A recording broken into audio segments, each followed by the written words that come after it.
Hola a todos y a todas. Este es el segundo encuentro, empezó el lunes pasado, un encuentro que desde la Comisión de Derechos Humanos, desde el Instituto del Derecho del Trabajo, desde el Centro de Investigaciones Gardela, desde la Asociación de Abogados Laboralistas, los abogados nos ponemos a pensar un poco sobre renta básica o ingreso ciudadano, una alternativa posible. Entonces, en el primer encuentro estuvimos escuchando las exposiciones de Marta Felperín y Juan Pablo Martínez, abogados de acá de Rosario, de Santa Fe también. En este segundo encuentro lo habíamos pensado un poco para dialogar, para intercambio de ideas, y surgió la invitación a Alexandre, y agradecemos y tenemos el honor de tenerlo con nosotros, Alexandre Roy, investigador del CONICET, secretario académico de la Universidad de San Martín, asesor de la Secretaría de Economía Social de la Nación, ex decano del IDAES de la Universidad de San Martín, codirector del Centro de Estudios Sociales de Economía del IDAES de la UNSAM, y autor de numerosas publicaciones, y doctor, y muchos títulos. Alexandre, bienvenido. Por cuestiones de organización, empezarías a hablar, a dialogar vos, Alexandre, y luego seguimos Marta, Juan Pablo, y abrimos el diálogo entre todos. Así que, bienvenido. Yo voy a hacer Merche, una puntualización para Alejandro. Primero de todo, bueno, buenas tardes, y nuevamente un gusto encontrarnos este lunes por la tarde. Agradecemos al colegio, a la Comisión de Derechos Humanos que ha organizado este encuentro. La idea era, primeramente, la idea era que yo iba a hacer un nexo o una especie de síntesis de lo que habíamos visto el lunes.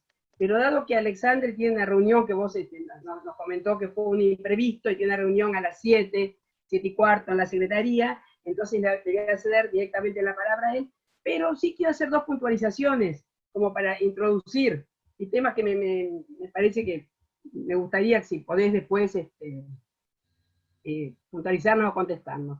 Nosotros el lunes, con Juan Pablo Martínez, él habló desde un punto de vista económico, financiero, y yo hice una aproximación conceptual a lo que es renta básica universal, ingreso ciudadano. Lo definimos como un acuerdo, un arreglo institucional, a fin de implementar programas de transferencia universal con el objeto de garantizar seguridad social e ingresos mínimos a toda la población, como un derecho de ciudadanía, o sea, con un claro objetivo de inclusionista. Es decir, esto es un plano de vista conceptual, porque renta básica durante muchísimo tiempo estuvo circunscrito a los ámbitos académicos y al terreno de las ideas. Hoy día, con este contexto pandémico, se está hablando ciertamente de implementarlos, algunas modalidades, o sea, no renta en su sentido más acabado.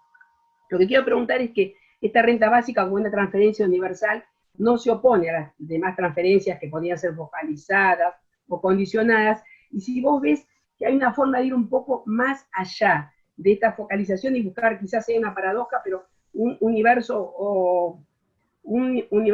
más recortado quizás, para evitar esas lógicas estigmatizantes. Si vos creés que realmente algunos programas focalizados o condicionados tienen ciertas lógicas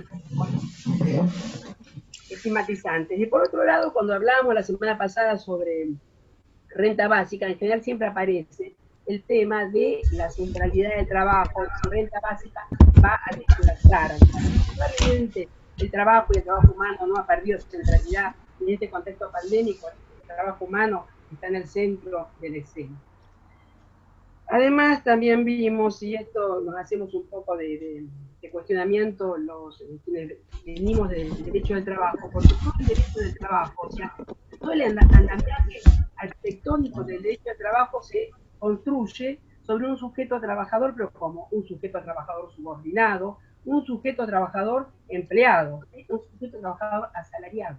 Es decir, que el derecho del trabajo es muy expuesto, es muy limitado para poder abarcar y dar protección a todos los trabajadores. Quedan afuera, quienes quedan afuera, los trabajadores informales, monotributistas, economía popular, economía social, los trabajos de cuidado. Sobre todo ahí entra a jugar el tema de la valorización del trabajo. es importante aquellos trabajos invisibilizados, desvalorizados, algunos feminizados. Es decir, entonces, cómo este tipo de, a lo mejor, de transferencias focalizadas podrían servir de base para estos trabajadores que fueron durante mucho tiempo invisibilizados o desvalorizados. Esas serían las dos preguntas. Y estamos muy contentos en tenerte, un gran conocedor del mundo del trabajo. Muchas gracias. Bueno, primero, muchas gracias por la invitación. Gracias, Marta, por el contacto. Y bueno, pido de antemano disculpas, efectivamente, por problemas de agenda, 7:15 tengo que retirarme. Pero agradezco la invitación porque efectivamente es un tema que ha tomado la agenda pública, la agenda política en el mundo y en Argentina en las últimas semanas. Creo que es una agenda que finalmente es bastante confusa, básicamente porque se usan terminología que prestan a confusión, en el sentido de que los propios actores políticos han instalado en la sociedad categorías que no se corresponden necesariamente con sus intenciones. Entonces, hay una especie de pelota de lana que se armó en torno al ingreso universal, básicamente porque no hay ningún proyecto de ingreso universal en Argentina viable en este momento, ¿no? Entonces, empiezo por ahí, digamos, para no... De hecho, el propio presidente lo ha dicho, el jefe de gabinete lo ha dicho, el ministro de Economía lo ha dicho, no hay ningún proyecto de ingreso universal que se esté analizando realmente en Argentina. Hubo algunos actores que hablaron de salario universal, de renta universal, se usó una gramática, verán, de hecho, múltiples palabras, y en ese sentido, digamos, algunos actores, inclusive fundándose en los aportes de autores como von Paris, o inclusive la experiencia que hubo en España hace poco, tomaron esa agenda, digamos, y se fue armando todo un debate. Entonces es muy importante discutir eso. Me parece que hay varias líneas que están en disputa en este momento. De hecho, no hay ningún lugar en el mundo donde haya un ingreso universal ciudadano. Y donde hubo experiencias de ese tipo se retiraron rápidamente. En este momento hay un proyecto de ley en la Ciudad de México que se está discutiendo, que no sabemos si va a prosperar o no. ¿Cuál es? Entonces, dicho eso, lo digo como marco inicial, pues, es como como uno está en una función académica y una función política, mi deber académico es como aclarar cuando hay una confusión muy grande dentro de los debates públicos, ¿no? Siento que sí. Hay tres grandes posiciones sobre la transferencia de ingresos, o llámelo como quiera. Usaré la palabra ingreso como genérico y después distinguiremos entre lo que es renta y lo que es salario. Pero como políticas de transferencia de ingreso hay tres grandes posiciones en este momento. Uno que viene con la tradición del ingreso universal, de la renta ciudadana, que es efectivamente la idea de una transferencia vinculada a una condición ciudadana. Y que como proyecto es visto como un ingreso que debería recibir todos los ciudadanos, independientemente de los niveles de ingreso que tengan, con la idea, justamente, de los grandes argumentos, de que por un lado los sectores más altos... ¿Se escucha muy bajo? Sí. Voy a tratar de... Sí. Cuando lo acercás está mejor. Sí. Bueno, voy a tratar de acercar el micrófono así se escucha mejor. Bien. Entonces decía, por un lado, que hay toda una línea de ingreso de renta ciudadana que tiene que ver con la transferencia de ingresos a todos los ciudadanos, con la hipótesis de que los ingresos más altos lo van a consumir, entonces vuelve a través del sistema fiscal al tesoro, y con un doble objetivo. Un objetivo efectivamente de argumento que se avanza de desestigmatización, que después sociológicamente eso lo vamos a discutir, porque la estigmatización no tiene que ver con los programas sociales, sino que tiene que ver con la forma en la cual se producen imaginarios sociales sobre categorías sociales, ¿no? Y con la idea de garantizar un ingreso mínimo, digamos, para toda la población. Eso es una línea. Y efectivamente el teórico de referencia es von Parijs. Después hay otra línea que viene más de los neo-keynesianos norteamericanos, que hablan de el Estado como empleador de última instancia, ¿no? Que es una posición que asume que el mercado de trabajo no puede darle trabajo, ofrecer trabajo a todos los trabajadores, con lo cual, cuando el mercado no puede ofrecer trabajo, entonces el Estado aparece como empleador de última instancia, ¿no? Tomando el modelo del Banco Central como prestamista de última instancia, ahí los neo-keynesianos desarrollan esa idea del Estado como empleador de última instancia. Y hay una tercera posición, que es la posición que se construyeron más desde las organizaciones sociales en Argentina, que es la idea de salario social complementario. La idea de salario social complementario tiene que ver con el principio de que hay trabajadores que generaron su propio trabajo, que generan sus propios ingresos, pero que ese trabajo está desvalorizado socialmente, con lo cual el Estado interviene en valorizar ese trabajo. Y que esa desvalorización del trabajo tiene que ver con un tipo de relación que se establece con el capital, que produce esa desvalorización. Es decir, que no es que la desvalorización del trabajo ocurre en abstracto, sino que es fruto de una relación y que es fruto de una relación asimétrica. Y ese argumento es muy importante desde el punto de vista de la relación laboral, porque vamos a ver que nos acerca o se asemeja a algunas discusiones que podemos tener dentro del orden del derecho laboral. Esas tres posiciones coexisten. En Argentina hoy en día, de hecho, se discute sobre todo las dos últimas, es decir, el Estado como empleador de última instancia o la expansión del salario social complementario. Siendo que el salario social complementario todavía se sigue pensando en torno a la gramática de los planes sociales o de las políticas focalizadas. Sobre eso también volveremos más adelante, ¿no? ¿Qué distingue un plan de un salario? Porque más allá de las cuestiones de normativa, sabemos que esas distinciones tienen que ver también con la forma en la cual socialmente se construye esa distinción. Entonces, eso sería como un primer punto, ¿no? Los términos de un debate, por lo menos en Argentina, diría a nivel mundial la discusión es más entre ingreso universal ciudadano o el Estado como empleador de última instancia. ¿Por qué? Porque las organizaciones sociales que reivindican a los trabajadores desempleados no están tan estructurados como es en Argentina. Entonces ahí hay una especificidad de Argentina que hace que acá el debate es en tres términos y no en dos términos. Muchas de las políticas que, por ejemplo, en España se implementaron ahora son políticas de tipo años 90, como hubo en Francia, de ingreso mínimo de inserción, es decir, una renta mínima para trabajadores desempleados, pero no es tampoco un ingreso universal, ¿sí? Ahora, ¿qué es lo que está en juego en cada una de esas disposiciones? En primer lugar, hay varios conceptos que están en juego. Primero, la relación entre empleo y trabajo.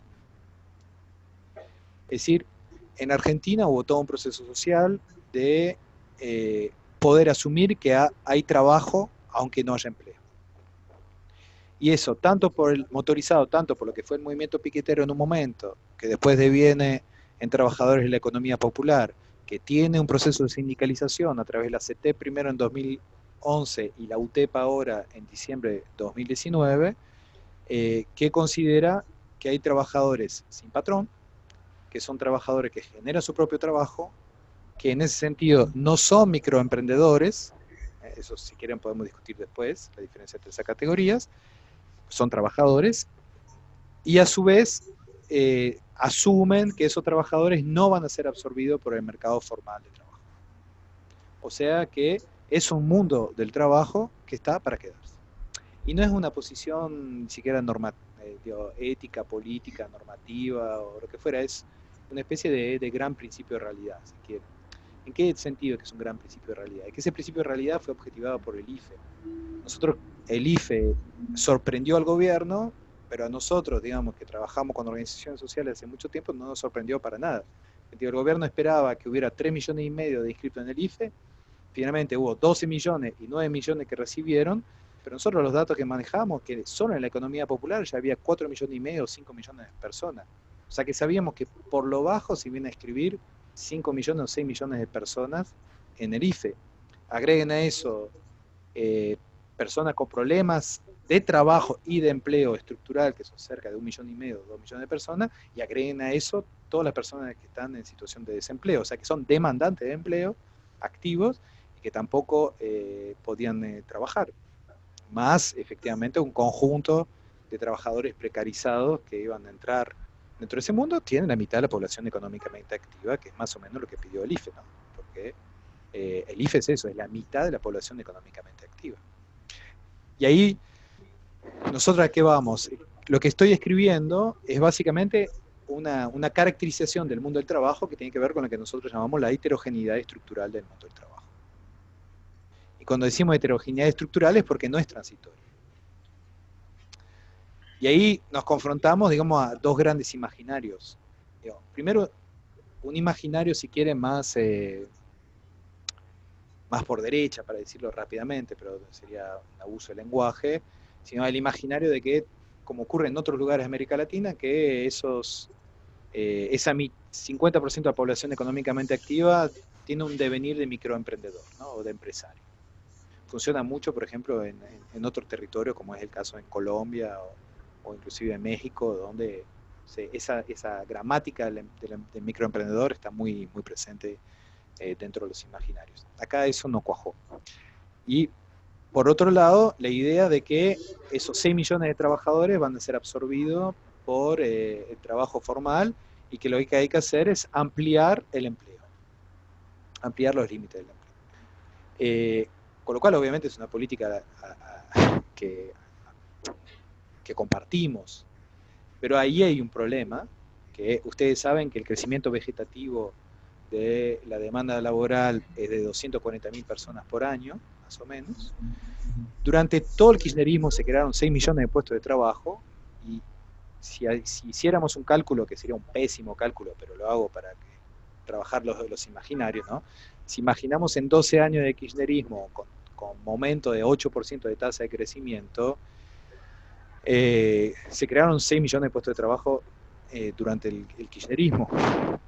O sea, más o menos 500.000 puestos de trabajo por año. Si sacamos los 240.000 puestos de trabajo vinculados al crecimiento vegetativo, nos quedan 360.000 puestos de trabajo neto promedio creados durante el kirchnerismo con tasas de interés muy altas. Hagan el cálculo, 6 millones por 300.000, más o menos, necesitaríamos 20 años de tasa de crecimiento china para incorporar a todos solamente los trabajadores de la economía popular. Ni hablemos de los desempleados, ni hablemos de los trabajadores precarizados, ¿entiendes? O sea que hay un gran problema, porque ahí nos confrontamos a un principio de realidad. Eso es lo que nosotros tratamos de plantear, ¿no? Todo eso en un mundo financiarizado, con transformaciones tecnológicas que sabemos que no son una fatalidad, pero que son una problemática para incorporar para el mundo de trabajo. Todo eso hace que efectivamente la solución, digamos, más desarrollista de incorporación del conjunto de la mano de obra al mundo formalizado nos parece una realidad lejana. Por eso nosotros hablamos de heterogeneidad estructural del mundo del trabajo. Frente a esa heterogeneidad estructural del mundo del trabajo, lo que planteamos es que cada realidad de esa heterogeneidad del mundo del trabajo necesita una institucionalidad propia, una regla propia. ¿Y qué significa una regla propia de esa institucionalidad? Significa que haya un sistema normativo que asuma un tipo de relación social entre capital y trabajo. ¿Sí? Y de la misma forma que dentro del derecho laboral se asume la dimensión protectiva y compensatoria del derecho, nosotros pensamos que tenemos que pensar un derecho compensatorio y protectivo hacia los trabajadores que tienen una relación asimétrica con el capital, aunque aparezcan como trabajadores sin patrón. Cuando digo eso parece una aporía, es decir, ¿cómo protegemos a trabajadores sin patrón de un patrón? Bueno, nosotros ahí usamos una categoría que viene en los ladrilleros, que tiene que ver con la categoría de patrón oculto. Es decir, que nosotros identificamos que hay procesos de desvalorización del trabajo y de explotación laboral que tiene que ver con distintos mecanismos de explotación laboral, indirectos, intermediados, depende de las categorías que quieran usar, y que tienen que ver con relaciones fiscales, financieras, laborales, comerciales, de saberes, ¿no? Y es en ese marco que nosotros tratamos de generar una institucionalidad. Cuando digo nosotros, ahí hablo en nombre de la Secretaría de Economía Social del Ministerio de Desarrollo Social del país, y por eso generamos un registro que se llama el Registro Nacional de Trabajadores y Trabajadoras de la Economía Popular, primero para identificar el universo y visibilizar la dimensión del universo, pero además para generar una institucionalidad que permite generar derechos adaptados a una institucionalidad específica. ¿Qué implicancia tiene eso de punto de vista de, ya que estamos en el Colegio de Abogados, hago más énfasis en algunas dimensiones institucionales y jurídicas? Primero hay una dimensión de punto de vista de la forma estatal. Es decir, son muchos, yo formo parte del movimiento Evita, digamos, milito en una organización social, y el hecho de que estemos en el Estado muchas veces es criticado como esa cuestión de, no, están de los dos lados del mostrador, como una que corresponde a un imaginario de un Estado separado de la sociedad. Nosotros justamente lo que planteamos es que hay que encontrar los pliegues del Estado, el uso de ese concepto del pliegue que viene de Deleuze, que es esa idea de justamente organizaciones que vienen en la sociedad y que tienen un lugar en la estatalidad. El modelo que tengo en la cabeza, por ejemplo, es el Ministerio de Trabajo en Francia, donde coexistían el mundo académico, el mundo sindical y el Estado, y organizaban gran parte de las políticas de empleo en Francia hasta los años, mediados de los años 80, finales de los años 90, donde se empezó a distribuir esta institucionalidad. Es decir, justamente un Estado que no se cierra a la sociedad, sino que articula con los saberes de la sociedad y con la potencialidad que hay en las organizaciones. Durante la pandemia eso se vio claramente, porque efectivamente la pandemia no solamente mostró la centralidad del trabajo en la vida económica, sino además que dio cuenta que el accionar del Estado se potenciaba mucho más cuando articulaba con las organizaciones, en particular cuando había que entrar en territorios en el cual el Estado, desgraciadamente, no penetra, como es muchas villas, y en el cual la articulación con muchas organizaciones sociales para garantizar el alimento y las políticas sanitarias se hizo en articulación con las organizaciones. Ahí en ese momento nadie dice que los comedores y los merenderos están de los dos lados del mostrador. Es decir, es una articulación de lo que en ciencia política se llama una acción pública. Es decir, un concepto ampliado de accionar del Estado con otros actores de la sociedad, ¿no? Eso, por ejemplo, en los mercados de obra pública, cuando se proponía articulaciones entre lo público y lo privado, no parecía molestar. Ahora, cuando se habla de organizaciones sociales, genera cierta incomodidad. Y ahí es donde me parece que nosotros tenemos que ir a una concepción de un Estado con pliegues potenciados y potenciales hacia la sociedad. Otro punto tiene que ver con una cuestión de la forma en la cual se produce derecho en la sociedad contemporánea. O sea, y en particular, me parece que hay una agenda muy importante en la discusión con el derecho laboral. Es decir, ¿cómo hacemos frente a realidades dinámicas de las relaciones laborales para producir un derecho protectivo y compensatorio sobre la base de nuevas normativas laborales? Implica asumir conceptualmente que la fuente del derecho no está solamente en la autorreferencialidad de tipo liberal de derecho, sino que justamente el derecho se construye en las conflictividades sociales que van emergiendo en la sociedad. Es decir, poder tener las condiciones de una producción jurídica que está acorde con las transformaciones societales. Nosotros no teníamos a Rappi, para salir de la economía popular, no teníamos los trabajadores de las plataformas hace 20 o 30 años. Ahora, ¿cómo producimos derechos sobre nuevas realidades laborales? Eso creo que también tiene que ver con una institucionalidad que corresponde a esa heterogeneidad estructural del mundo del trabajo. Tomo todas esas dimensiones para volver, para terminar, a la cuestión de esa discusión sobre el ingreso universal, la renta o el salario.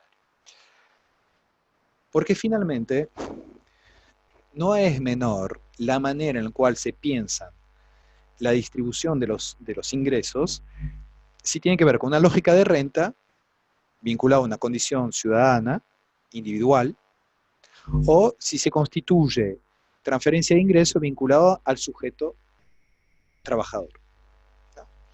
Y ahí donde hay varias diferencias. Si uno toma la línea de la renta de tipo ciudadana, tiene varias implicancias. Implica una concepción de separación entre Estado y sociedad, entre Estado y sus ciudadanos, de un supuesto de autonomía del sujeto que pasa por la idea de que no hay ninguna mediación social en la construcción de la autonomía de ese sujeto, y por ende un Estado sin pliegues. Y cuyo derecho ya está establecido en los derechos propios a los derechos de la ciudadanía, simplemente se amplía derechos, pero la fuente del derecho no es un conflicto, sino que es un reconocimiento por parte del Estado de una modificación del estatus ciudadano. En cambio, asumiendo que una transferencia masiva de ingreso vinculado al trabajo, bajo la modalidad de o el trabajador el Estado como empleador de última instancia, que responde más a la realidad de los demandantes de empleo que no va a encontrar respuesta a su demanda en el mercado laboral, o bajo la forma de salario social complementario, que es decir, de ir valorizando un trabajo existente de trabajadores que generan sus propios ingresos, en ese caso estamos frente a la valorización de un sujeto trabajador que produce su subjetividad, y si quieren, digo su subjetividad en términos tanto jurídicos como en términos de producción de imaginarios, que produce subjetividad sobre la base de la organización colectiva y del conflicto. Y eso es otra fuente de derecho, totalmente distinta.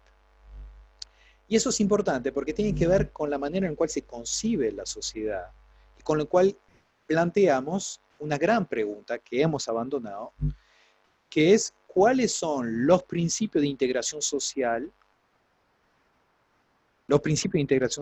que queremos para una sociedad, para nuestra sociedad. Y cuando lo planteamos en esos términos, en términos de integración social, como lo planteaba la sociología al principio del siglo XX, lo planteo en esos términos, no es solamente una cuestión de inclusión o exclusión de un mercado, sino cómo una normativa, una regla, un tipo de relación entre Estado, capital y trabajadores produce una sociedad o no. Y ahí yo creo que hay una discusión de fondo que es difícil de plantear, digamos, en el espacio público, pero que es fundamental, es si la extensión de los derechos ciudadanos permite una integración social o la extensión de los derechos laborales permite una integración social. Y yo creo que ahí hay una gran pregunta que se entiende, ¿no? Que mi prejuicio va claramente del lado de la integración social por el trabajo y el salario, y por el reconocimiento entonces de una heterogeneidad estructural que se articula en el mundo del trabajo con procesos de valorización, con nuevas intermediaciones del Estado entre capital y trabajo, aunque haya patrón oculto, y que desde ahí podamos encontrar de vuelta los denominadores comunes necesarios en esa heterogeneidad de la clase trabajadora. O sea, nosotros, como muchas veces se nos critica, no es que estamos buscando institucionalizar la precariedad laboral de los trabajadores de la economía popular, sino lo que queremos es tener un proceso de construcción normativa sobre la base de la organización del conflicto, como fue antaño, de hecho, la construcción del derecho laboral, porque no es que los trabajadores del mundo industrial en el siglo XIX nacieron con derechos, los fueron construyendo.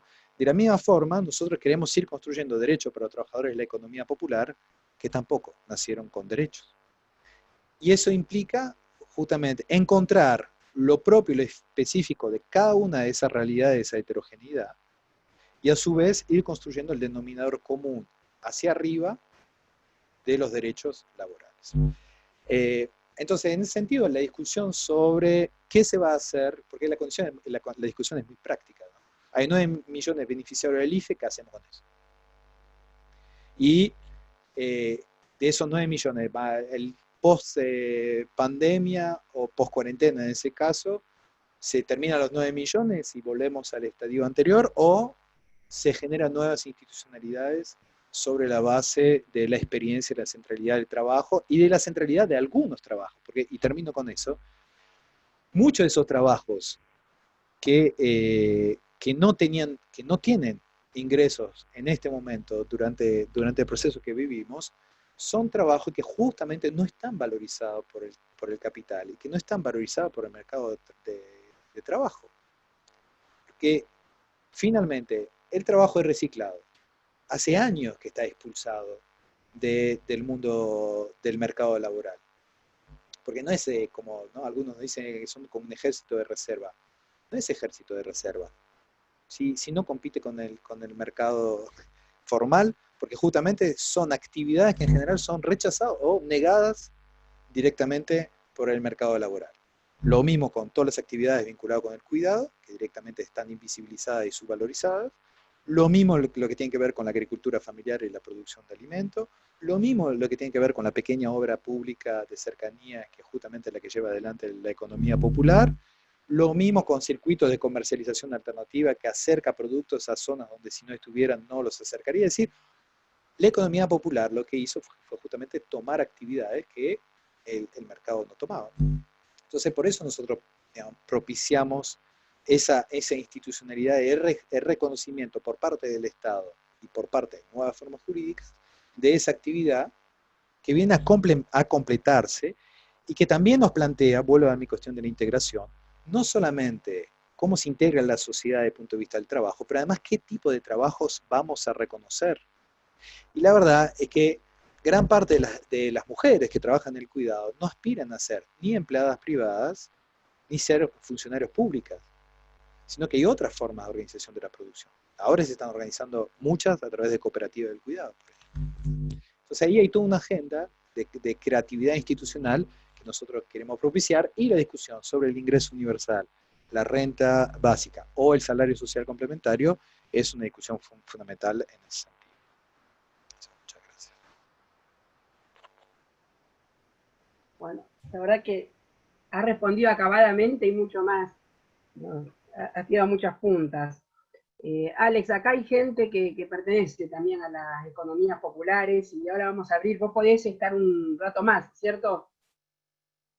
Bien, entonces vamos a abrir directamente al intercambio, el debate, y quien quiera participar, que se anote en el chat y que lo haga a viva voz, o si quieren hacer algunas preguntas por escrito, pero quien quiera hacerlo en forma personal, que lo diga acá en el chat y le damos la palabra. ¿Habrá alguien? Y acá tenemos. ¿Quién? Soy Liliana Coronel. Perfecto, Liliana. Sí, por favor. Liliana, a viva voz. In voce.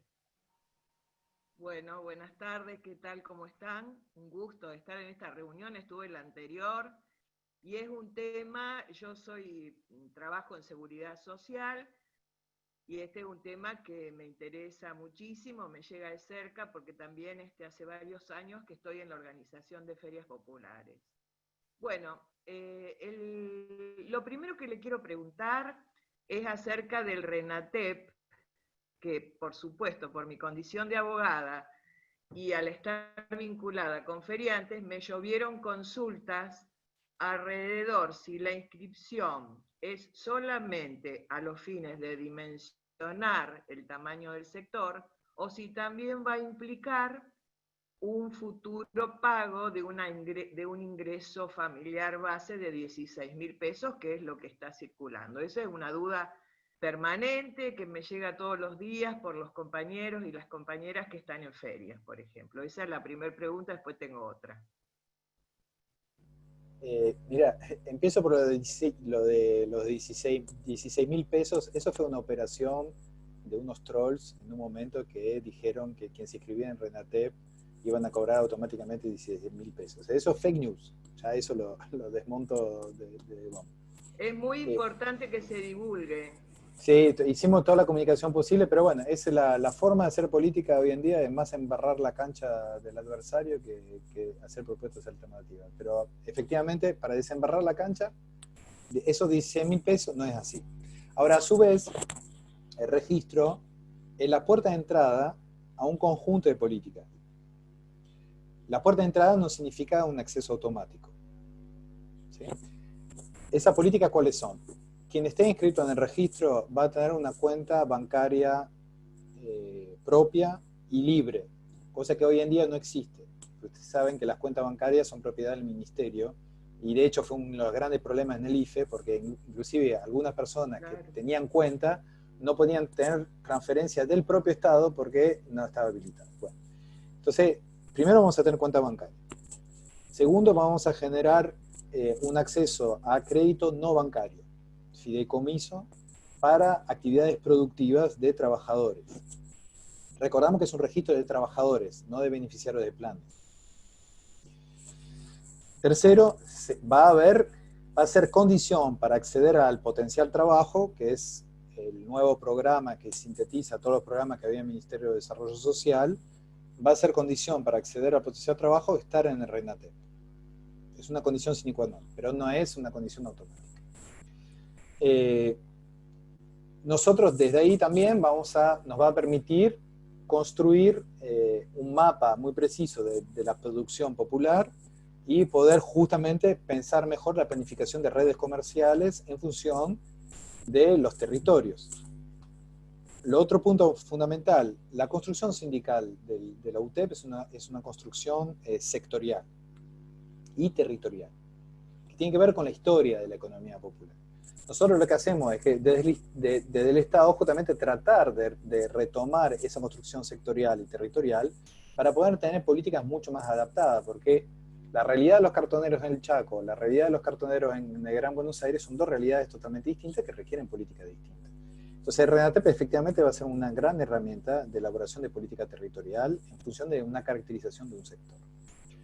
Lo otro que tiene que ver con los regímenes de protección social, que nosotros queremos efectivamente que dentro del RENATEP sea una herramienta de construcción de un régimen de protección social, por lo menos en 3 dimensiones. Primero, desde el punto de vista jubilatorio, que todos los que estén inscritos en el RENATEP no solamente tengan acceso a jubilación, como hoy en día existe, que es un reconocimiento de facto de un derecho, pero sin acreditación de aportes, ¿sí? Y eso para nosotros es una gran preocupación, porque mientras haya un gobierno que siga queriendo reconocer que efectivamente alguien que llega a cierta edad es un sujeto que puede recibir la jubilación, vaya y pase, claro. Pero el día que un gobierno diga, no, ¿sabe qué? Todo lo que no tiene 0 en ANSES no recibe jubilación, legalmente sabemos que estamos muy, muy desamparados. Entonces, nosotros lo que queremos como primera etapa, que sabemos que no es suficiente, que haya esa acreditación. Es decir, que los aportes estén visibles en los aportes jubilatorios de los trabajadores y las trabajadoras. Eso por un lado. Por otro lado, generar un régimen de ART para la economía popular. Eso es un gran desafío, es un sistema caro, las ART, y estamos viendo distintas modalidades que eso es fundamental. Lo otro es el sistema de salud. Hoy en día las obras sociales que existen para la economía popular no funcionan. Funciona muy marginalmente. Con lo cual estamos viendo mecanismos de atención de salud masiva para la economía popular, pero eso también requiere una etapa previa de poder dimensionar, ¿no? Porque no es lo mismo hacer un instituto de salud para 100.000 personas como hacerlo para 3,5 millones o 4 millones de personas. Nosotros nos imaginamos algo más cercano al PAMI que a una obra social, ¿sí? Sin tomar el PAMI como un modelo, pero en el sentido más de un instituto de salud, es decir, que atienda a una población masiva, sabiendo que las obras sociales no van a tener condiciones para enfrentarlo. Entonces, eso es el conjunto de política que queremos encarar. ¿Y por qué es fundamental eso? Porque finalmente nosotros discursivamente decíamos, no son más planes sociales, es salario, ¿no? Lo venimos diciendo desde la ley de 2016. Ahora, nosotros sabemos que la adjudicación de imaginarios a una práctica no tiene solamente que ver con lo que nosotros digamos. Por mucho que nosotros digamos en todos lados, no son más planes, es salario. ¿Cuál es la diferencia entre un plan y un salario? No es solamente la transferencia de dinero o la relación de dependencia, sino son todos los atributos jurídicos propios de un salario. Entonces, para nosotros es fundamental, efectivamente, todo lo que tiene que ver con el régimen de protección social. O sea, si quieren, la hipótesis que nosotros formulamos es, se dejarán de llamar planes y se los llamará salario cuando esa transferencia de ingresos estará vinculado a derechos de la seguridad social. Ahí sí, pensamos que los trabajadores se van a reconocer subjetivamente como trabajadores que reciben un salario porque está vinculado a los derechos de la protección social, que es un elemento fundamental de derecho laboral. Bueno, y la otra pregunta, no quiero monopolizar, pero con lo que hablaste del cuidado, con otra colega que está ahí en la reunión también, Gaby Galván, estuvimos haciendo en la OIS en febrero un curso sobre seguridad social y políticas públicas. Y lo que vimos ahí en materia de cuidado, que en España tienen la ley de dependencia, que sería fantástico. Nosotros también tenemos muchas compañeras que cuidan, sobre todo ancianos, más que a niños ancianos acá en Rosario, y que realmente no están ni institucionalizadas, ni pertenecen al sistema laboral, digamos, es muy frágil el vínculo que tienen con los cuidadores, con los cuidados. Y en España se dictó esta ley de dependencia donde el Estado, aún siendo familiar, vecino, amigo o un tercero cualquiera, lo incluía en un régimen y le pagaba un sueldo para que esa persona cuide al otro en su casa y no la institucionalice en un geriátrico, por ejemplo. Eso se ha pensado desde esta perspectiva del RENATEP, que las cuidadoras son muchísimas. Sí. Mira, dentro de RENATEP está, nosotros cuando hablamos de ramas de actividad, una de las ramas tiene que ver con servicio sociocomunitario y con cuidado de primera infancia y de adultos mayores. O sea, no se usa todavía la categoría de dependencia, pero efectivamente la categoría de personas dependientes pues sería una categoría englobante que se usa en Alemania o en España. Desde ahí hay varias líneas que se trabajan. Una de la Secretaría de Economía Social con la dirección que está a cargo de Carolina Brandaris, que un día si quieren la pueden invitar porque es la que está organizando. Claro, Carolina Brandaris es la directora nacional de cuidados dentro de la Secretaría de Economía Social, que a su vez ella forma parte de una mesa interministerial que se coordina desde el Ministerio de la Mujer, donde se articula todas las políticas de cuidado que hay dentro del Estado. Y a su vez, eso diría, hay tres frentes ahí, ¿no? O sea, la Secretaría de Economía Social, la coordinación desde el Ministerio y una plataforma grande que coordina Virginia Franganillo, que viene trabajando hace muchos años en un sistema integral de cuidado. Y yo creo que nosotros estamos todas, porque la mayoría son mujeres, estamos todas empujando hacia un modelo de un sistema integral de cuidados que efectivamente permita tanto el modelo de cooperativa de cuidado con contratación de cuidadoras, como el modelo de subvención o pago a trabajo dentro del propio núcleo familiar, modelos de articulación mixta en el cual hay una parte que paga el Estado, una otra parte que paga los privados. Todos esos modelos existen. En Alemania es uno de los sectores de actividad que más crece, y eso es muy importante, porque eso tiene que ver con lo que planteaba antes en términos de qué tipo de mundo laboral pensamos para qué tipo de servicios. Tenemos una población en Argentina que por suerte es una población que envejece, por suerte digo, porque significa que la esperanza de vida está mejorando, con lo cual nosotros tenemos que asumir que vamos a tener que generar una serie de empleos vinculados a ese sector.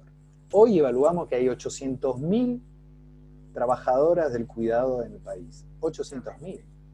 Es un montón. Digamos, de los 6 millones que hablamos anteriormente, es una parte muy importante, es un sector muy importante. Implica efectivamente una normativa que no existe. Entonces hay que construirla, y ahí yo veo una gran voluntad en el gobierno actual para hacerlo, y por lo menos están esos espacios de trabajo. Bien, gracias. A vos. José Testoni quiere hacer una consideración. José, ¿te presentás? Está tu micrófono apagado. Ahí está. Gracias, un placer, Alexandre. No te conocía personalmente, bueno, pero sé del trabajo tuyo en Anfibia y en otros ámbitos. Y te felicito por eso. También por esta charla y obviamente a los organizadores. Soy secretario general de la CTA de los Trabajadores de la provincia de Santa Fe. Este tema lo sentimos como muy propio, digamos. Nosotros en la CTA Santa Fe nucleamos alrededor de 80 organizaciones, de las cuales solo 20 son sindicales, el resto son cooperativas de trabajo y asociaciones civiles y de hecho que funcionan en el marco de la economía popular, como se está dando en llamar. Categoría muy discutible, porque la economía es una sola, digamos. Los billetes son los mismos, lo que pasa es que los pobres usan poquito y los ricos usan mucho, pero la economía es una sola. De todas maneras, para nuclear el tema, para identificar el tema, creo que está bien dicho, economía popular. En primer lugar, quiero celebrar, digamos, que los avances que ha tenido la Argentina con el gobierno de Alberto y Cristina en materia, y bueno, y con todo el trabajo que se hace desde el Ministerio de Desarrollo Social y de tantos lugares en conquistas para este sector. Creo que estar discutiendo un salario universal es evidentemente, es un debate que se alcanza porque se superaron un montón de pasos previos que tienen que ver con el empoderamiento de los sectores populares en organizaciones que dejaron de ser movimientos de desocupados y pasaron a ser efectivamente organizaciones de trabajadores autogestionados y de distinto tipo.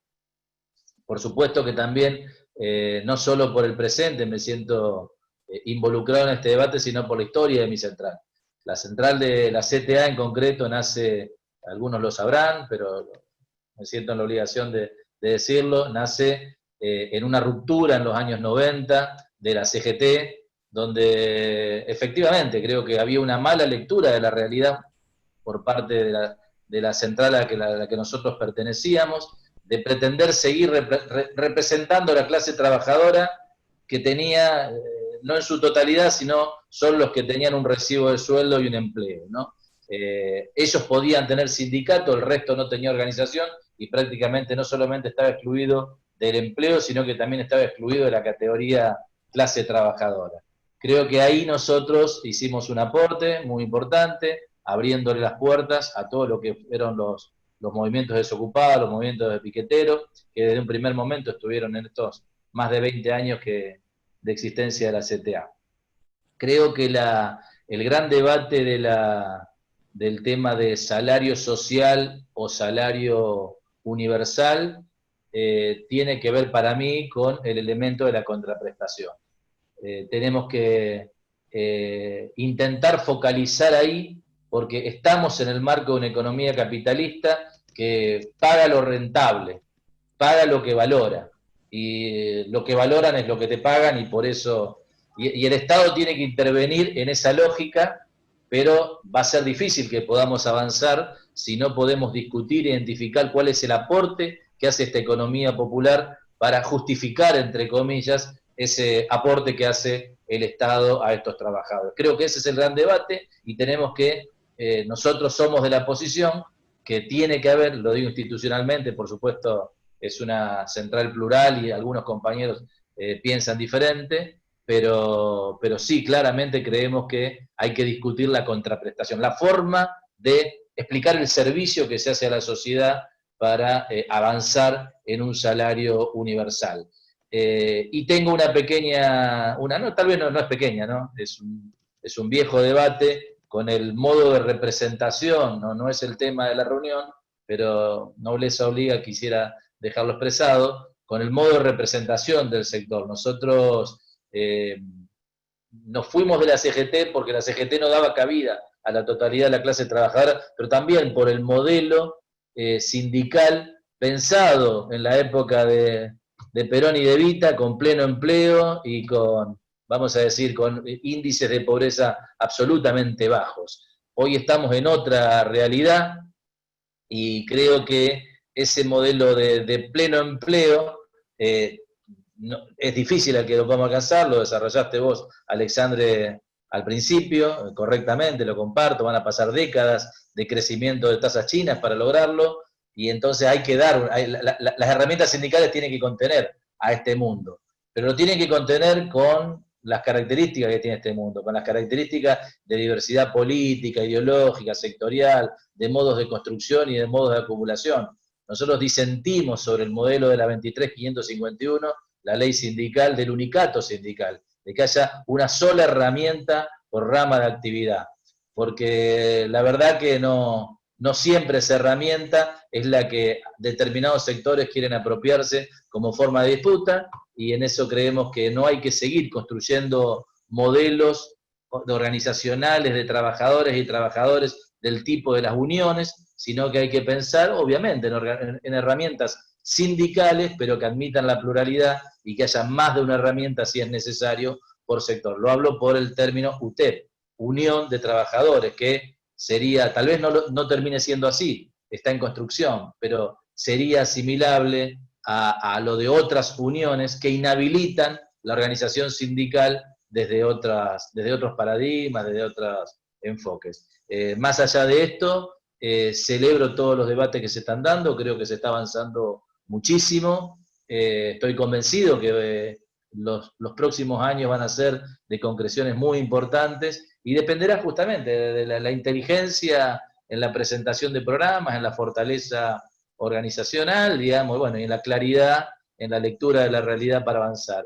Insisto, me pareció muy bien el tema de los 3 pilares, jubilación, ART y salud, pero justamente en jubilación sí avanzamos en el año 2008 cuando salimos del sistema de capitalización. En salud tenemos el sistema público y el sistema de las obras sociales sindicales como alternativo a un modelo mercantilista de la salud, pero en RT tenemos que hacer todo desde cero, porque no podemos seguir ratificando el modelo de la RT, que es una rémora que no pudimos desandar en los años de gobierno de Néstor y Cristina, y que esperamos que el gobierno de Alberto pueda avanzar en un modelo diferente del cuidado de la salud y de los riesgos de trabajo. Muchas gracias. Gracias, José. Alex, aquí Andrés Paoloni pregunta si vos podés ampliar el concepto de empleador oculto. Lo voy a conectar con lo que decía José recién. Primero, digamos, efectivamente fue muy importante la operación de las organizaciones y de la CTA en poder, digamos, asumir que hay trabajo sin empleo. Eso fue una operación, yo creo que no se termina de mencionar en Argentina la importancia que tuvo esa operación en plano político y simbólico para poder construir un sendero de construcción de organizaciones. Pues efectivamente podemos discutir, digamos, la forma de la organización, pero se construyó un sujeto político que en otros lugares no se construyó, entre otras cosas porque si era empleado o desempleado, y el desempleado visto como alguien que no trabaja, ¿no? O sea, dándole razón a Rifkin finalmente, ¿no? O sea, como si el fin del empleo o la crisis del empleo era el fin del trabajo. Y frente a Rifkin había un tipo que sigue estando, peleando, que a mí me gusta mucho en términos conceptuales, y yo creo que es una gran referencia para la discusión jurídica, que es Alain Soupiot, un profesor del Collège de France, que tiene un trabajo muy interesante sobre la continuidad del trabajo a pesar de la crisis del empleo, ¿no? Pero yo lo uso mucho como referencia para esa discusión, pero lo de la CTA fue fundamental y me parece muy importante recordarlo. Desde el punto de vista de la contraprestación, porque eso creo que permite contestar la cuestión del patrón oculto, o del empleador oculto. Pero finalmente, ¿qué es un salario? ¿No? El salario es el pago de una deuda que no compensa del todo lo que el trabajador gastó en el momento de trabajar. ¿En qué sentido?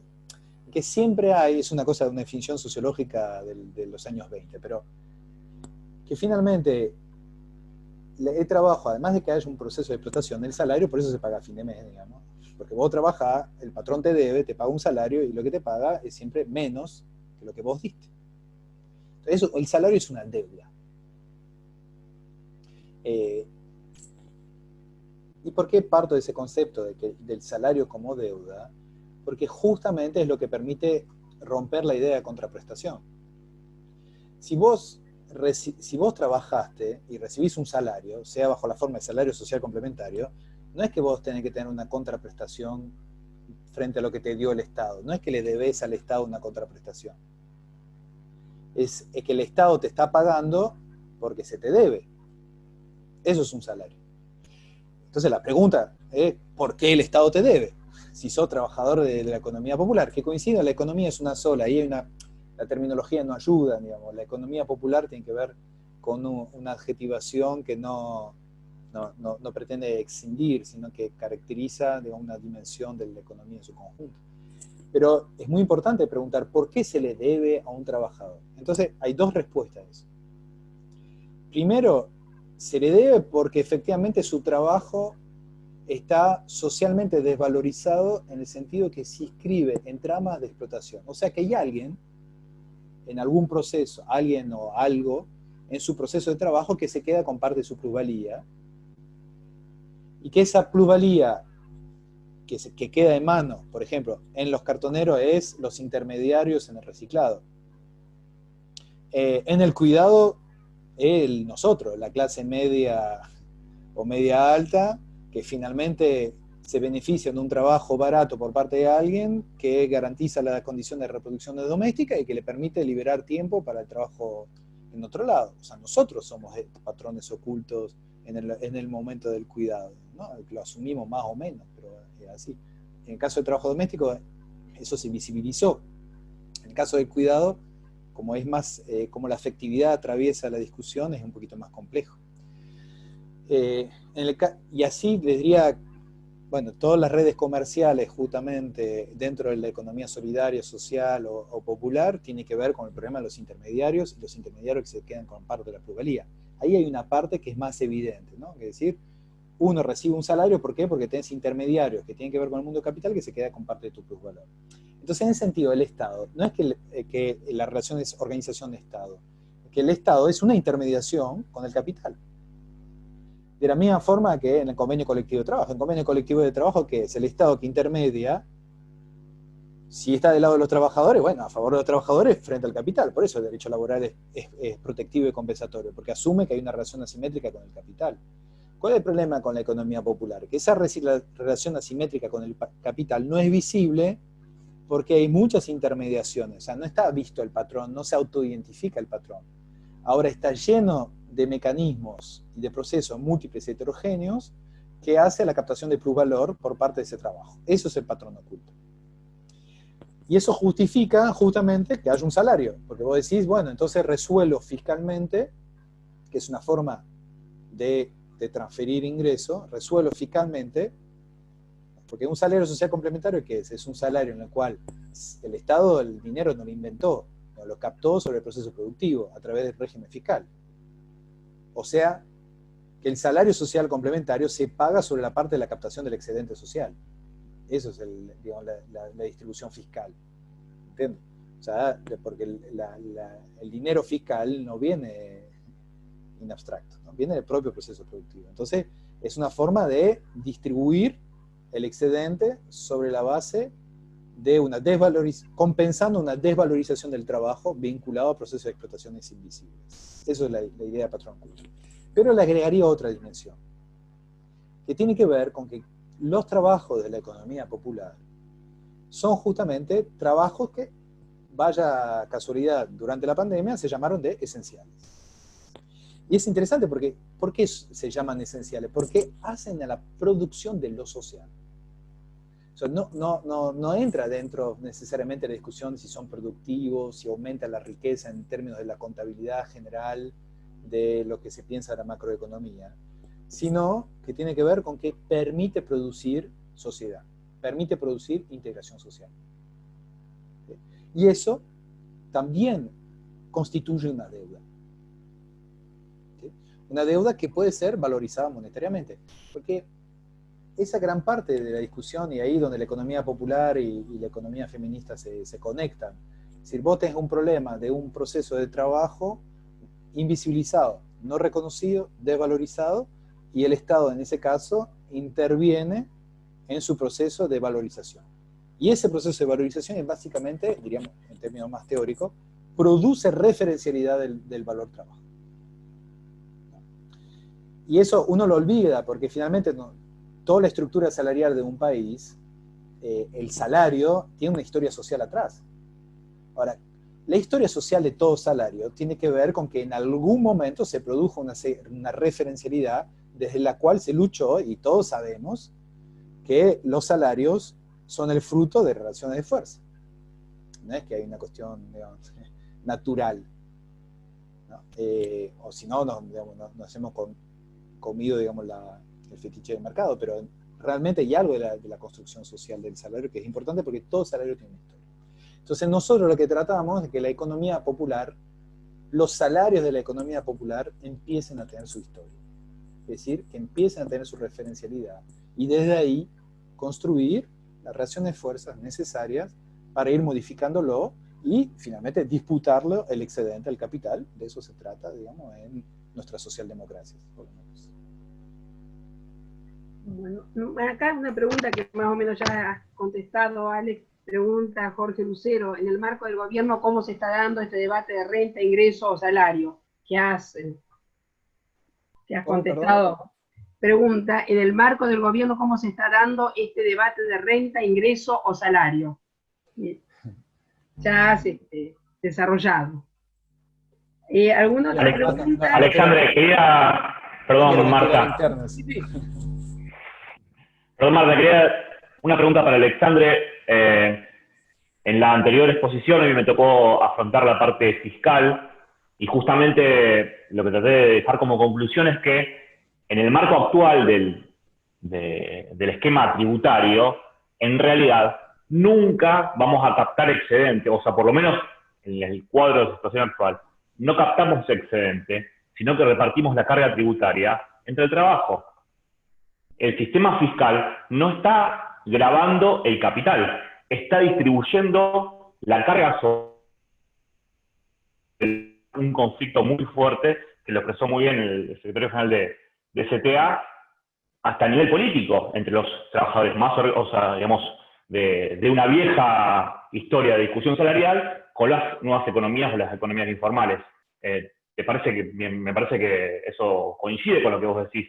Hay una problemática que nos tapona, porque si vamos hacia esta conflictividad, lo que vamos a generar, si no hay reforma fiscal, es más conflicto intratrabajadores.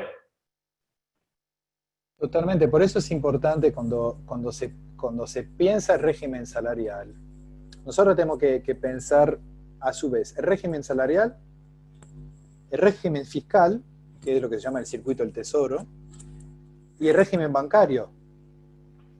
Y no podemos pensar los tres por separado, porque ¿cuál es la estrategia del capital hoy en día, ¿no? Nosotros tuvimos discusión sobre el tema de la economía popular al principio, que nos decían, los trabajadores de la economía popular no tienen ninguna funcionalidad desde el punto de vista del capital. Y porque ahora logramos avanzar en esa conversación. Pero al principio, ¿cuál fue nuestro argumento? Que los trabajadores de la economía popular pagaban tasas de intereses, estaban sobreendeudados, 75% estaban endeudados, y pagaban tasas de intereses que duplicaban o triplicaban la tasa de intereses más alta de los sectores medios.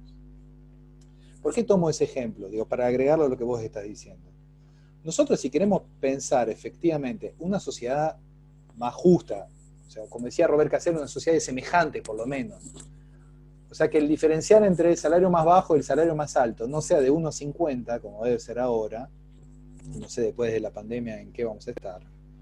Así, si ustedes comparan con otras sociedades digamos, más justas, la relación es de 1 a 6, de 1 a 7. Nosotros estamos de 1 a 50. O sea, digamos, en términos de integración social, es insostenible. ¿Qué produce ese diferencial, efectivamente? Entonces, las relaciones laborales, pero también las relaciones fiscales y también las relaciones financieras. Entonces, nosotros tenemos que efectivamente pensar la regulación de esos regímenes al mismo tiempo, ¿no? Entonces, efectivamente, desde el punto de vista fiscal, ¿por qué digo eso? Porque desde el punto de vista fiscal, por ejemplo, nosotros pagamos mucho más impuestos que cualquier persona que tenga una renta financiera, que en muchos casos no está ni siquiera grabado. Fue el macrismo que grabó, paradójicamente, que empezó a grabar algunas ganancias financieras, pero lo que hizo fue grabar el ahorro, aparte. O sea, fue el primero que lo hizo mal. O sea que efectivamente nosotros las grandes ganancias financieras no están grabadas. Entonces, ¿por qué eso es súper importante? Porque eso para mí es un objetivador de que seguimos en un imaginario de una sociedad industrial. Cuando gran parte de la dinámica societal está traccionada por la finanza, nuestro régimen fiscal le sigue pegando a la producción y al trabajo, en vez de pegarle a la financia y a un sector de la ganancia productiva que debería efectivamente contribuir mucho más. Y contribuir en flujo, no solamente en patrimonio, porque ahora durante la pandemia tuvimos una discusión sobre el impuesto extraordinario a las grandes fortunas, que tiene que ver con apuntarle a un stock que es un patrimonio. Pero lo más importante a largo plazo es que pensemos los flujos fiscales, ¿no? Entonces, efectivamente, yo creo que la gran parte de la discusión que nosotros tenemos que llevar adelante es poder articular régimen salarial, régimen fiscal y régimen bancario y financiero para ponerlo en coherencia, porque eso también lo que nos va a permitir también una puesta en coherencia en nuestras instituciones del sistema de protección social. Porque, entre otras cosas, el sistema jubilatorio, que efectivamente, por suerte, hemos terminado con la CFJP, pero todavía tenemos un problema de sostenibilidad a largo plazo en nuestro sistema jubilatorio, porque ustedes saben que tenemos exactamente la misma cantidad de jubilados que de activos en el sector privado. O sea, ya estamos en el límite del sistema, con lo cual vamos a tener que ampliar la base fiscal de aporte, por lo menos, ¿no? Y ampliar la lógica de financiamiento de la jubilación. Y yo creo que eso implica que repensemos efectivamente la circulación del dinero, por lo menos del sector financiero al sector productivo. O sea, dicho en otros términos, perdón, por ahí suena un poco abstracto, sino que lo propio del capitalismo financiero es tener un devenir financiero del capital. Y nosotros lo que tenemos que organizar es un devenir salarial del capital. Y eso es un movimiento contrario al que vivimos de los años 90 en el neoliberalismo. Y eso son otras instituciones. Y ahí, digamos, y nosotros hago una hipótesis que formamos parte todos de un campo ideológico común, nosotros, digamos, en general, pecamos en creatividad institucional. No institucionalizamos suficientemente nuestro proceso de transformación social. Y eso requiere ponerle mucha creatividad y relación de fuerza. Yo les pido disculpas, pero me tengo que retirar porque mi patrón, que no es oculto, me está llamando. Está muteado, Marta. Silenciada, Marta.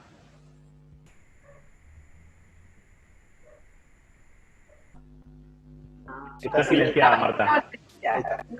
Me autocensuré. Bueno, te agradecemos, nos has puesto en la agenda a nosotros, a los laboralistas, un montón de temas que muchas veces tenemos soslayados o que no vemos.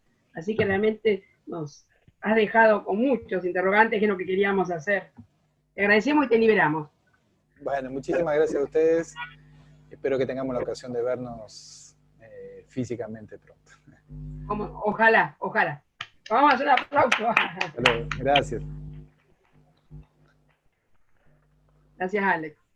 Bueno, les comento, Alex se retiró porque tenía una reunión a las 7 en la Secretaría y se extendió un poco más. Ahí quedaron algunas preguntas, Nicolás, yo quería hacerla, pero bueno, quedaron algunas preguntas en tintero.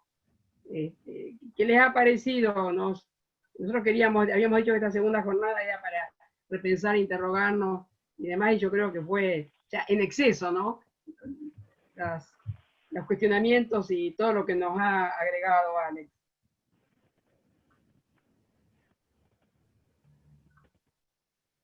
Alguno, a ver qué dice, excelente, sí, excelente, realmente. Da para seguir, vamos a tener que volverlo a invitar, repensar, ver qué pasa en este país de acá a 1 o 2 meses, y sería bueno poder volver a dialogar con él, ver qué es lo que ha pasado. ¿Alguien quiere decir algunas palabras o cerramos? Diego, ahí te veo con ganas. Y muy completo todo, no hay mucho para decir, pero sí para seguir. Y también para ver la sostenibilidad. Es muy interesante lo que él planteó, está haciendo un trabajo muy importante, se ve que desde el área donde está él, donde está Alexandre, pero me pareció muy interesante, muy formado, muy solvente, la verdad que me pareció excelente. Y a lo mejor temas que desconocemos, quienes están trabajando en las economías sociales, sí, pero muchos de nosotros desconocemos esta existencia de todo este mundo de las economías, la cantidad de gente y todo lo que él ha relatado. Así que bueno, vamos a seguir adelante con estas actividades. Gracias, Mercedes, gracias, Comisión de... Sí, Marta, rescato ahí que algunos compañeros dicen que sí, que se repitan con actores locales de la economía local, de la economía social. Así que buenísimo la exposición de Roy y aporta muchísimo por toda su experiencia, pero es para retomarlo desde el colegio, que sigamos este tema también con lo local. Exacto. Me parece que la convocatoria fue amplia y se ve que hay interés, y está bueno mezclar los abogados, o mezclarnos desde abogados con la comunidad, con las diferentes áreas, ¿no? Hemos tocado este tema, pero también estuvo interesante el aporte sociológico de Alexandre, escucharlo desde otro costado, que nosotros los abogados por ahí lo vemos solo desde el derecho. Por lo menos para mí me pareció interesante ese otro costado, así que da para seguirlo. Juanpi, ¿querés decir algo? No, simplemente que de alguna forma, mientras investigamos el tema de ingreso básico universal, conforme a los anuncios, de alguna forma de arroyo y como venía siendo el tema de las transferencias en esta pandemia, sabíamos que en alguna instancia se iba a plantear el debate con el salario complementario, que era algo que, digamos, los compañeros venían trabajando en la economía social. Entonces nos parecía que, bueno, nosotros planteamos una alternativa conceptual desde un punto de vista y desde un marco teórico que los pusimos el lunes pasado, y en esta reunión me parece que quedó muy bien planteado desde el punto de vista de la economía informal. De alguna forma son las dos tesituras, transferencias desde el punto de vista individual, universal, sin contraprestación, en base a un derecho, y desde otro punto de vista, desde un trabajo de articulación entre el Estado y las organizaciones, con una dinámica y un entramado, que lo vimos, por ejemplo, en el caso de Mercado Libre, que la empresa fácilmente se desvinculaba de ciertos trabajadores que hacían fletes, ¿no? que estaban autonomizados. Entonces, esto que él contaba de las tramas y del ocultamiento del patrón y de cómo el Estado viene a intermediar, y que eso es interpretado por gran parte de la sociedad como una dádiva del Estado, cuando en realidad hay un entramado de explotación. Me parece que lo dejó muy bien expuesto, y me parece que de alguna forma lo que hablamos en base a los anuncios de Arroyo sobre la vinculación con el empleo de las obras menores, con las transferencias en base a la relación, me parece que va a venir más por este lado en materia de anuncios que por el lado del ingreso básico universal, que me parece hoy en día muy gravoso para el fisco, por lo menos si no hay una reforma fiscal profunda. Y a su vez esa reforma fiscal la vamos a ver, por los anuncios que escuchamos la semana pasada, recién tratada con el presupuesto público nacional, con lo cual se viene para ser aprobado en septiembre, con todo el paquete fiscal. Por eso cuando yo le preguntaba de máximas de la renta básica universal, y a mitad de camino alguna modalidad de buscar un universo, también vaya paradoja, pero un universo con parámetros distintos, y que implique no estigmatizar. Y justamente es esto, toma en cuenta todo lo que es la economía popular. Y esta sería la salida realista, hoy día la salida más realista. Sí, bueno, nos vamos contentes. Sí. ¿Cerramos? Acá Connie dice, nos espera que también va a haber un ciclo de economía social como eje en la Facultad de Derecho. Parece muy interesante. Connie Estefa. Gracias, Connie, por invitarme. Marta, recordar que están colgadas en el Facebook del colegio el encuentro de la semana pasada, y este encuentro va a quedar también colgado en la parte de videos del colegio. Así que para los que no lo vieron, está bueno como material. Listo, ahora sí nos vamos. Gracias, gente. Hasta luego. Gracias.